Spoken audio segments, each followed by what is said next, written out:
जी बिस्मिल्लाहिर्रहमानिर्रहीम, अस्सलाम वालेकुम। मैं हूं बिलाल अहमद। उम्मीद है आप सब खैरियत से होंगे। ज़हीर केस में ये 3 फैसले आज हुए और तीनों इस वक्त मेरे पास मौजूद हैं।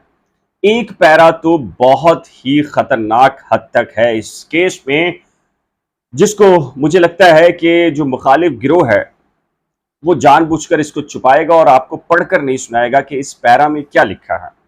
क्योंकि इस पैरा में हाई कोर्ट को छोड़ दीजिए, सुप्रीम कोर्ट ऑफ पाकिस्तान की ऑब्जर्वेशन को छोड़ दीजिए, जस्टिस सलाहुद्दीन पमर साहब की ऑब्जर्वेशन को भी छोड़ दीजिए, जस्टिस मोहम्मद जुनैद गफ्फार साहब की ऑब्जर्वेशन और ऑर्डर को भी छोड़ दीजिए।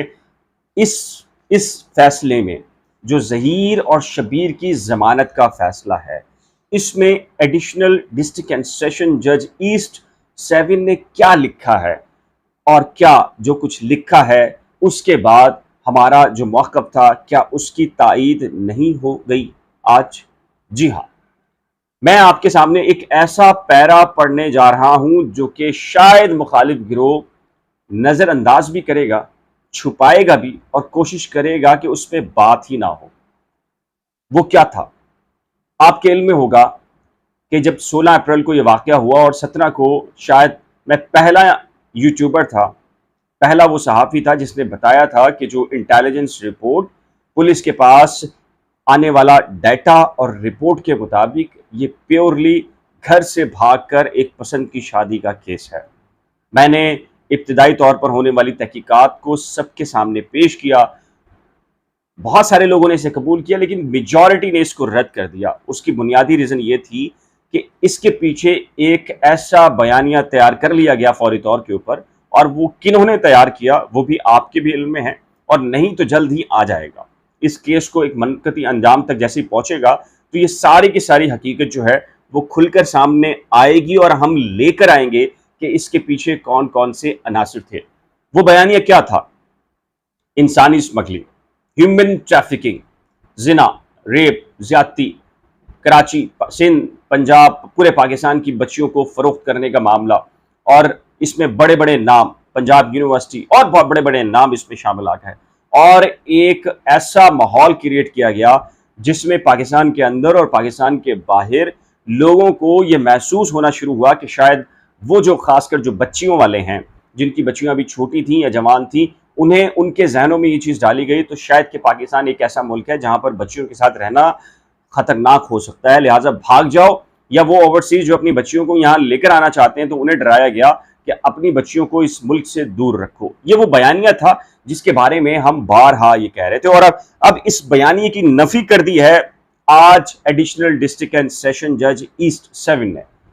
जी हाँ, आज के इस ऑर्डर ने उस पूरे के पूरे बयानी की नफी कर दी है, धज्जियां बिखेर दी हैं, जो कि ये कहा जा रहा था कि ह्यूमन ट्रैफिकिंग और इसमें कोई स्मगलिंग और ऐसी कोई चीज़ है और मुनज़्ज़म गिरोह मौजूद है। मैं बारहा ये कह रहा था, मैं कल भी ये बात कर रहा था और आज भी ये कर रहा हूँ।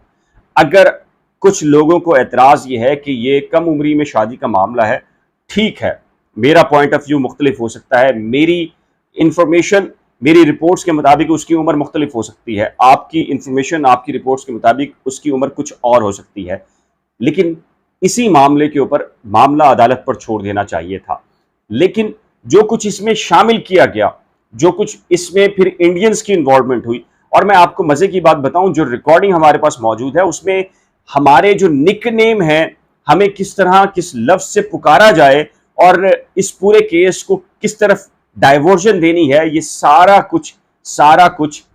कुछ सतिया आंटी जो कि अमेरिका में बैठकर ये कर रही थी, इंडिया से उनका ताल्लुक है, उनकी सब रिकॉर्डिंग मौजूद है।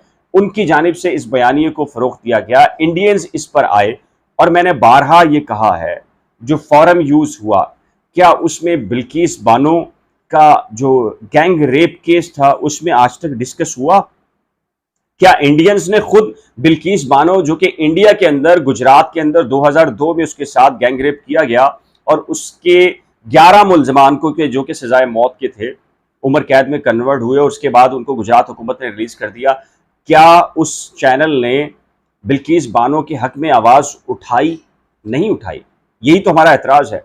उस फोरम के ऊपर जाकर आप पाकिस्तान के खिलाफ बात कर रहे हैं, पाकिस्तान के निज़ाम के खिलाफ बात कर रहे हैं, पाकिस्तान की फ़ौज के खिलाफ बात कर रहे हैं, पाकिस्तान की जो अदालतें हैं उसके निज़ाम के ऊपर क्रिटिसिज्म कर रहे हैं, और यहां तक कि इंडियन से ये कहलवा रहे हैं कि ऐसे थानों और पुलिस के जो स्टेशन हैं उन पर आवाम को जाकर धावा बोलना चाहिए। और अगर ये बात मैं गलत कह रहा हूं तो आप उस फोरम पर जाकर सुन सकते हैं, कल की रिकॉर्डिंग हो, 1 महीने पहले की रिकॉर्डिंग हो, तो आपको पता चलेगा कि इस केस में जितना नैरेटिव आया वहां से आया। अब उस नैरेटिव की नफी आज एडिशनल डिस्ट्रिक्ट एंड सेशन जज साहब ने कर दी है। उन्होंने लिखा है कि शबीर और जहीर इनके खिलाफ ये जो केस आया है इससे मुतल्लिक माजी में केसेस का कोई रिकॉर्ड नहीं है। यही बात तो हम कर रहे थे और यही तो हम कह रहे थे। हम ये कह रहे थे कि इसके पीछे कोई मुनज़्ज़म गिरोह नहीं है। हम ये कह रहे थे कि इसके पीछे मुनज़्ज़म किस्म का कोई गैंग नहीं है, क्योंकि जब भी कोई मुनज़्ज़म गैंग गिरोह या आदि जराइम पेशा लोग होते हैं उनके खिलाफ कोई ना कोई क्रिमिनल केसेस का रिकॉर्ड होता है। और हम आपको ये मुसलसल बता रहे थे कि ये जो केस है इसमें गैर ज़रूरी तौर के ऊपर रियासत को इन्वॉल्व किया गया।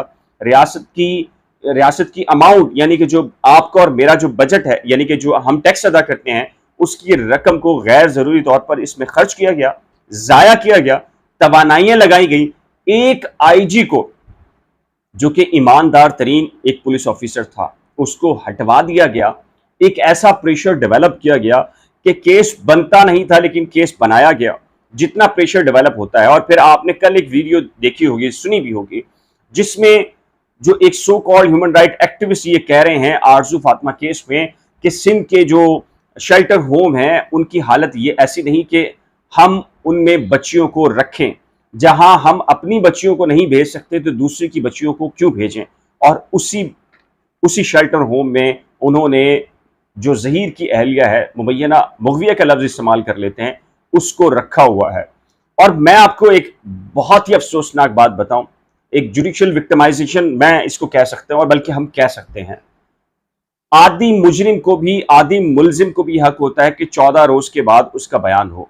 उससे अदालत पूछे कि जेल में उसको कोई तकलीफ तो नहीं है, कोई प्रॉब्लम तो नहीं है, लेकिन इस केस में मुबैना मुगविया एक अरसा गुजर चुका है, ना उससे कोई पूछने वाला है, ना उसकी तकलीफ उससे शेयर कोई करने वाला है, ना उसके साथ कोई ज्यादती है, उसे कोई तकलीफ है, कोई मुश्किल उसके साथ है, वो कुछ कहना चाहती है, वो इधर या उधर का कोई फैसला करना चाहती है। अब तक ऐसा नहीं किया जा रहा। क्यों? जाहिर है जो so called human right activist हैं उन्होंने एक बच्ची के साथ इससे पहले जो कुछ किया है वो इस केस में भी एग्जाम्पल बनाने जा रहे थे।